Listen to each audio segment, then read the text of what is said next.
Olá, sequência aqui do Fundamentos do Direito Administrativo Disciplinar. Lembrando que estamos falando da Lei Complementar 491/2010, do PAD, né? É só nossa aula 4, nós estamos dividindo em algumas partes, né? Justamente porque ficaria muito extenso, o PAD é o nosso objeto principal. E agora nós vamos falar sobre prazos e prescrição, certo? Então vamos lá. Deixa eu colocar aqui o slide que nós precisamos. É aqui. Então, vejam. Prazos para o processo administrativo disciplinar ser realizado. O artigo 38 da Lei Complementar 491/2010, conforme prometido, se eu não estiver falando de outra lei, eu não vou mais citar que a Lei Complementar 491/2010, traz a previsão desse prazo, né? E este prazo, ele é essencialmente o seguinte: diz o artigo 38, né, que o prazo é de 60 dias, contando-se da publicação da portaria no Diário Oficial, esse prazo podendo ser prorrogável por igual período, né, por igual período, não excedente a 60 dias, né, e ainda que essa prorrogação seja justificada. E no artigo 57, nós vamos ter um prazo de 20 dias para a autoridade julgadora decidir. Então, essencialmente, o trabalho da comissão em um PAD é 60 dias, prorrogáveis por mais 60 dias. E aí, a autoridade julgadora, né, quando a gente encerra o nosso trabalho da comissão, faz o relatório de conclusão, encaminha para a autoridade, né, que instaurou o processo e vai fazer o julgamento, totalizando 140 dias. Alguns cuidados, tá? Alguns cuidados, depois nós vamos ver, né, aqui, com as prorrogações dos prazos. Mas antes disso, antes de falar dos cuidados com a prorrogação dos prazos, eu vou na sequência aqui dos slides mesmo. A lei 491/2010, ela determina, ela prevê, lá no seu artigo 28, parágrafo 2º, que, sempre que necessário, a comissão, ela deve dedicar todo o tempo ao processo disciplinar, tá? Ficando seus membros e secretário, em tais casos, inclusive dispensadas atividades no órgão até a entrega do relatório conclusivo. Tá? Sou professora, né? Sei que isso aqui é um pouco irreal, o volume de trabalho que nós temos, trabalhamos muito, né? Ainda que alguém fale mal da gente, mas trabalhamos muito. E nós temos uma série de compromissos, né, que fica difícil dizer que, olha, vou parar, vou fazer o PAD, né, 60 dias ali direto, trabalhando, justifico, aconteceu alguma coisa, peço mais 60 dias, fecho em 120 e entrego para a autoridade julgadora e ela tem 20 dias, pronto, acabou, 140, né. Eu sei que é difícil, né, fazer tudo isso. E se afastar das outras atividades, né, até porque também não vão ficar trabalhando todo dia no PAD, né, mas o PAD em si, ele tem um tempo para acontecer, porque a gente tem que enviar as intimações, tem que citar, né, o acusado, tem as intimações, né, tem a realização das audiências de instrução, tem que conciliar a agenda de todo mundo, né, tem essas questões todas, mas saibam que a lei, tá, que a lei exige que nós terminemos no prazo, tá? Então, esse prazo, ele não é um prazo fictício, ele é um prazo previsto na norma, tanto é que a norma determina que a gente dê prioridade para o andamento do PAD, tá? Inclusive, né, na hora de agendamento disso, daquilo, para as audiências, para as reuniões, a lei nos ampara, né, de sermos dispensados de outras atividades para priorizar o PAD. Então, aí, né, conciliando, não dá para a gente sumir, claro que não dá, né, fazer o possível para conciliar tudo, mas saibam que nós temos essa previsão do artigo 28, parágrafo 2º, tá? Nós já sabemos, nós já usamos essa súmula em partes anteriores daqui do nosso curso, né, uma súmula do STJ, dizendo o seguinte, olha, o excesso de prazo, o excesso, e deu um zoom gigante aqui, né, virou um 3D, o excesso de prazo para a conclusão do processo administrativo disciplinar só causa nulidade se houver demonstração de prejuízo à defesa, né, então aquela coisa que se arrastou, ficou difícil de encontrar pessoas, ficou todo desorganizado, como é que eu vou, né, desorganização, acabei trazendo outro assunto aqui, né, mas, enfim, tá, isso prejudicou a defesa. Então, a princípio, passei os 120 dias, não terminei o relatório ainda para enviar para a autoridade julgadora, isso não vai causar, de imediato, a nulidade.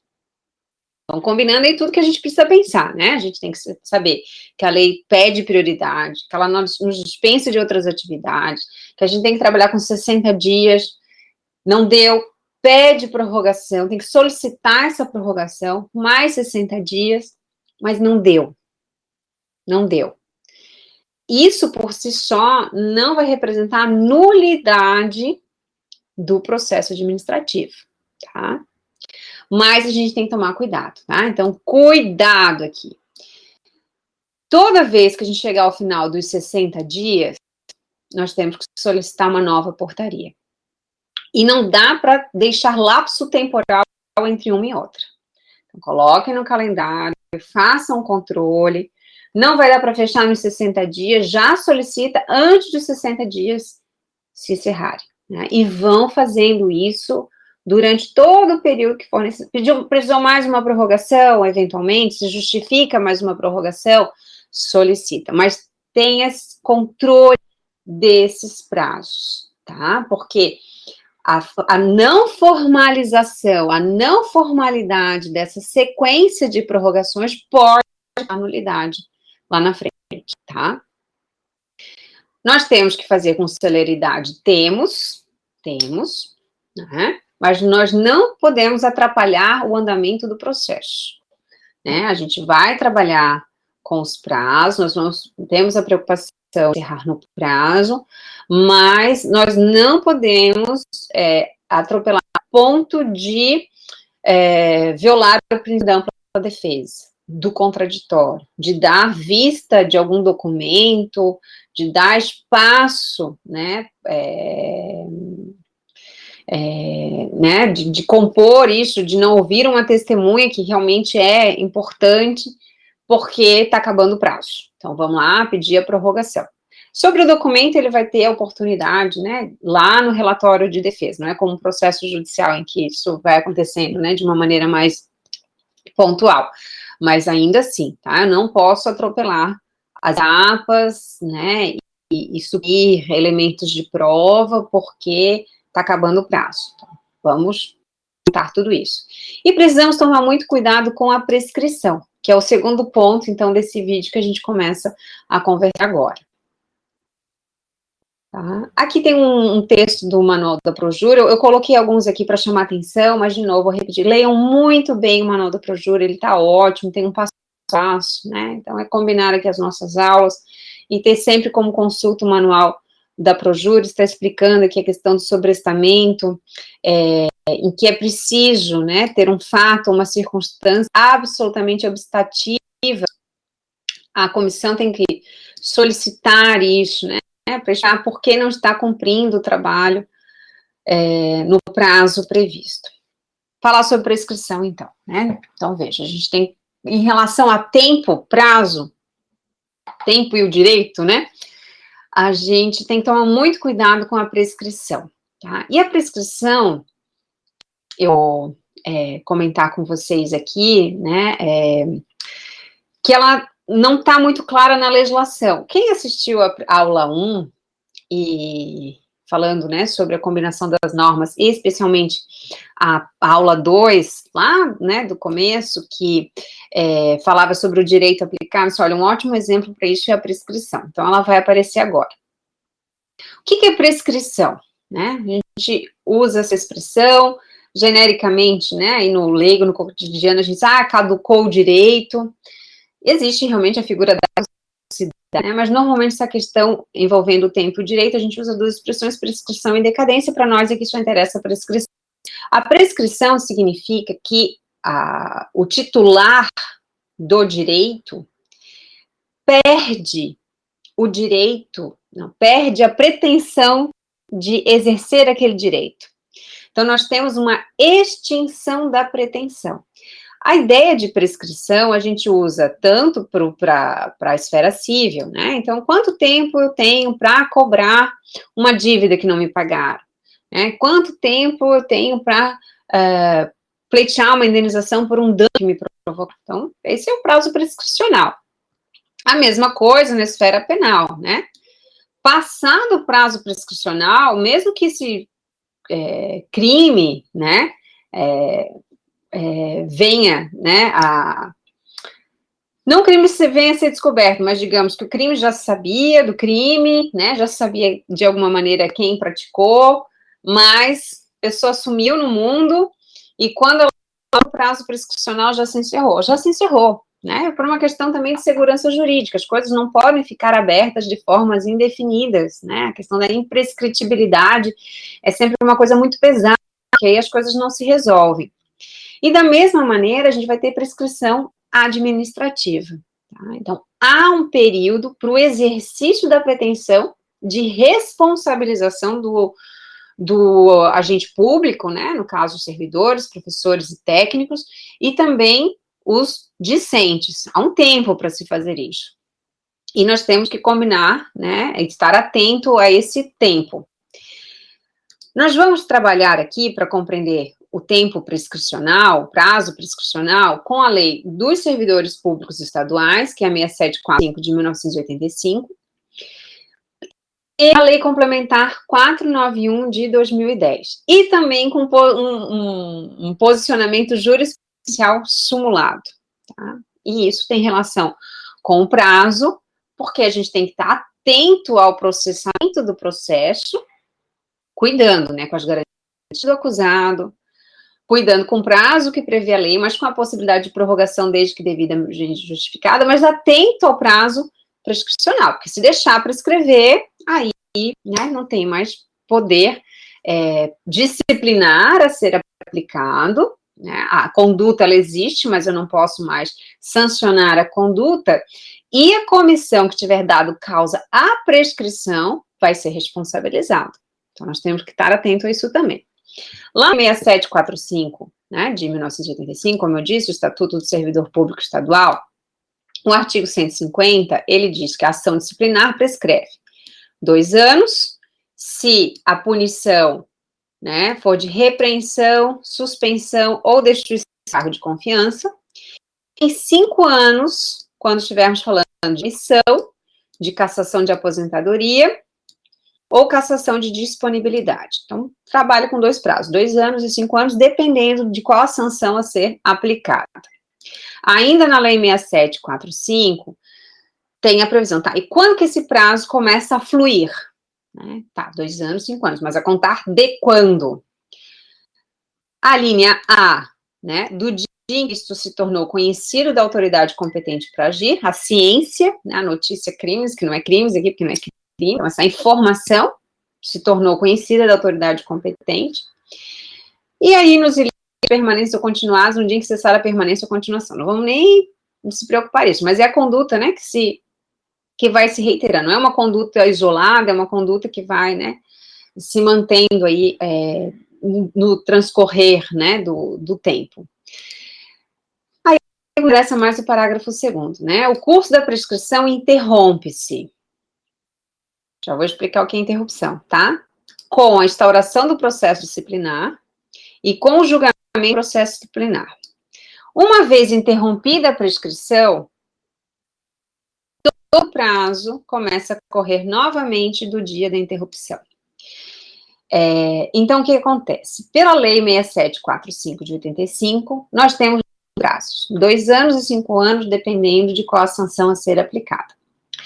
O prazo, né, para se iniciar, vamos trabalhar com a ideia geral, que é ciência pela autoridade competente. Perfeito. Então, uma ciência tem aquela fase de bastidores ali, né, até chegar na portaria que instaura o processo administrativo disciplinar. Instaurou o processo administrativo disciplinar, zero prazo. Então, teve a notícia da infração, a preparação que vai chegar na portaria, que instaura. Digamos que passou 6 meses aqui. Quando instaura a portaria, interrompe o prazo. O que significa interromper o prazo? Zera. Então, interrupção é diferente de suspensão. Na suspensão, volta, suspende, e depois a contar, mas começa a contar de onde parou. Na interrupção, não. Zera o prazo, tá? Zera o prazo.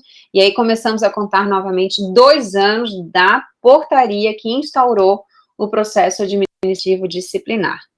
E voltamos aos prazos, 2 anos e 5 anos. Tá? Isso pelo Estatuto do Servidor Público, lei de 1985. Por quê? A lei complementar, já volto aqui só para completar a questão criminal. A lei complementar 491 de 2010, ela não fez esse detalhamento que a lei lá de 1985 fez. A gente tem uma lei posterior e temos uma lei específica. Então, a nossa aula 1 lá, né, de introdução ao direito. Nós temos aqui uma lei que é de 2010, né, o Estatuto do Servidor Público é de 1985, então nós temos uma lei de 2010, posterior, então pelo critério cronológico vale a lei complementar 491 de 2010, e a lei complementar em relação a procedimento, ela é a norma específica, então uma norma posterior e específica. E aí pode entrar numa discussão infinita se prazo prescricional é questão de direito material ou direito processual, né? Então, teses jurídicas a serem debatidas, mas, em suma, o que eu estou querendo dizer para vocês é o seguinte, que a Lei Complementar 491 de 2010, ela não prevê a continuidade, uma interrupção do prazo, tá? Por que temos aqui, ó, abertura de sindicância. Desculpa, gente, eu não sei o que acontece com o meu mouse, que de vez em quando dá esse zoom. A abertura de sindicância ou instauração de processo disciplinar interrompe a prescrição até a decisão final proferida por autoridade competente. Vira diferença? No Estatuto do Servidor Público, eu recomeço a contagem. Melhor, eu zero a contagem, começo a contagem do zero no momento da instauração da portaria. 2 ou 5 anos. Pela Lei Complementar 491, eu começo, sim, a instauração do processo disciplinar. Ele interrompe o prazo, eu zero o prazo, eu começo a contar ali, só que pela Lei Complementar 491, eu não vou ter 2 anos para terminar, nem 5 anos. Essa interrupção, ela se mantém até a decisão final proferida por autoridade competente. Até a decisão final proferida por autoridade competente. Se nós ficarmos ali naquele prazo regular, né, 120 mais 20 dias, agora, se eu começar a pedir muita prorrogação, o processo avança aí 1 ano, 2 anos, que não é o ideal, mas, sei lá, pode acontecer, pela Lei Complementar 91 de 2010, eu não precisaria me preocupar com prescrição, perfeito? Porque zerou e congelou. E eu só começo a contar novamente quando a autoridade competente tiver proferido a decisão final. Né? E aí eu vou ter um prazo para aplicar a sanção propriamente dita. Já pelo Estatuto do Servidor Público, não. Pelo Estatuto do Servidor Público, zerou e começa a contar imediatamente. E aí, durante o processo, a prescrição poderia acontecer. Bom, conclusão, tá? Eu vou dizer para vocês que é uma coisa que eu não afirmaria com muita convicção de que o processo está acontecendo e não tem prescrição, tá? É o que a Lei Complementar 491 de 2010 diz. A Lei Complementar 491 de 2010 é norma exterior, né? É a norma específica, de alguma maneira, mas eu ficaria um pouco preocupada. Tá? Eu não confiaria e ficar pedindo prorrogação, e achar que o prazo prescricional está congelado, tá? Porque há uma grande tese defendida por autores de direito administrativo e que vem sendo muito acolhida pela jurisprudência, de que isso seria inconstitucional, porque afeta a segurança jurídica, que não pode ficar congelado indefinidamente, tá? E que só volta a fluir prazo com a decisão final. Essa súmula do STJ, essa aqui a gente não tinha visto ainda, tá? Ela está se referindo a 1112 de 90. Eu coloquei um asterisco, atenção aqui embaixo, né, por favor, porque essa 8.112 é a lei, essa 8.112 que eu estou me referindo é uma lei federal que se aplica aos servidores públicos federais, não é aplicável a nós, tá? Mas ela representa o posicionamento jurisprudencial predominante no momento, majoritário, do STJ, que tem súmula 635, é uma súmula do ano passado, é uma súmula recente, e também do Supremo Tribunal Federal, tá? E o que diz essa súmula? Os prazos prescricionais, 8.112, iniciam-se na data em que a autoridade competente para abertura do procedimento administrativo toma conhecimento do fato, interrompe-se com o primeiro ato de instauração válido da sindicância de caráter punitivo ou processual e voltam a fluir por inteiro após decorridos 140 dias desde a interrupção. Foi o raciocínio da jurisprudência aqui nesse caso. Diz o seguinte: olha, não vamos deixar ficar até o fim do processo, até a decisão, não. Nós vamos fazer o seguinte: qual é o prazo regular do processo? E o prazo lá é o mesmo, tá? 60 dias, prorrogáveis por mais 60 dias e 20 dias para a autoridade julgadora decidir. O prazo regular que a administração pública tem para fazer de modo geral, né? Então, vamos dar esse prazo com tranquilidade, sem contar o prazo prescricional, mas acabou os 140 dias, que é 60 mais 60 mais 20, começa a incluir o prazo prescricional, tá? Então, se fosse uma prescrição de 2 anos, por exemplo, seria 2 anos, né, da portaria que instaurou, mais 140 dias, ou melhor, portaria, mais 140 dias, que é o regular do andamento do processo, mais a prescrição, que no exemplo que eu estou dando aqui para vocês, seria de 2 anos. Tá? Eu prefiro trabalhar com esse prazo. Já é um prazo razoável, mas vai nos dar a segurança, né, de não sermos surpreendidos depois de uma prescrição, eventualmente reconhecida judicialmente, e a comissão vir a ser responsabilizada porque a administração pública perdeu, né, a pretensão de responsabilizar esse servidor. Só para encerrar essa parte, eu tinha colocado ali, né, essa parte criminal deixa para depois, então deixa eu voltar aqui. Quando o fato que a gente está apurando também for crime, né, também for ilícito penal, a prescrição, ela vai ser combinada com a da ação penal, tá? A prescrição, quem diz é a 745, de 85, que a prescrição será a mesma da ação penal, caso esta prescreva em mais de 5 anos, né, porque daí eu vou ampliar o prazo prescricional. Perfeito? Mas se vocês estiverem diante de uma situação como essa, em que estão apurando administrativamente um fato que também esteja, né, caracterizado como ilícito penal, tem alguns cuidados a serem tomados. Primeiro, que existe a autonomia das esferas, isso está lá na aula 1, na introdução ao direito, total autonomia das esferas, ela só não é absoluta porque quando a questão da autoria e da materialidade, né, quando afastada a autoria não é, fica na dúvida, e não foi, tá tudo explicadinho, lá tem os artigos, inclusive todos. Não foi essa pessoa, eu garanto, eu, juiz, garanto, não foi ela quem praticou. Ou não aconteceu o fato, não é que quem fez o fato, não teve, estão dizendo que aconteceu tal coisa, mas tal coisa não aconteceu. Aí sim, eu tenho, né, um caminhar aí entre se isso tiver sido resolvido na esfera criminal, eu trago isso tanto para a esfera civil quanto para a esfera administrativa. Mas há uma autonomia entre as instâncias. Mas se vocês estiverem diante de uma situação como essa, deem uma pesquisada, né, faça uma consulta ProJur, para ver o posicionamento jurisprudencial dominante no momento em relação à prescrição, porque há algumas correntes jurisprudenciais, não há unanimidade, não há súmula, e tem posicionamentos recentes um pouquinho diferentes, né, então tem que prestar atenção. Mas, essencialmente, vai ser contado o prazo a partir do aceite da denúncia criminal, tá?